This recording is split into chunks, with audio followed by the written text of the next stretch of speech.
start with that exact topic, because everyone's sort of looking at, Sagan and Caleb Ewan and Andre Greipel and who will win this sprint, but there is so much in that 145k sprint.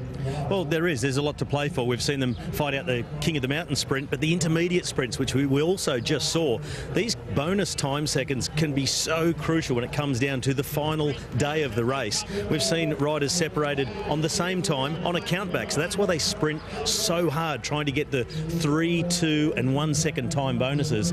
And last year we saw Jay McCarthy going really hard. Missed out so far. We just saw that last one. Riders intent on getting something, breakaway of 2 in front, but the rest fighting so hard for just 1 single second, and they'll do it again on the next lap. Caleb Ewan's words earlier today when you spoke to him, they were all very positive, but his demeanour wasn't quite as sort of peppy as it has been the last few years.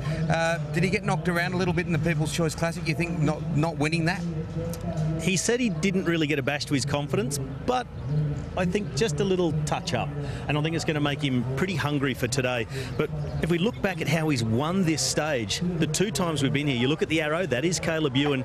Now, coming in, it hasn't been your typical lead-out behind his own team. He's chosen others. On this occasion, he was following Mark Renshaw in the white and black, just on the left of that head group, and then finds the space, makes an acceleration, gets down deep and low into that aerodynamic sprint position, and just rocketed away from them.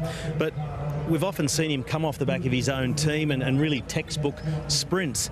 But the next year, he thought, well, I'm onto a winning formula here in Nindok, so he followed another team again without using his own team as the lead-out. They position him, put him in a good spot, keep him out of the wind. After that, he does his own thing.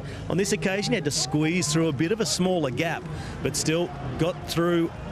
He's pretty small, he can fit through just about any gap, and held off 2 other fast finishers. But pretty much he's done it the same way on both occasions, coming from behind, sizing them up, and then hitting the gas pedal.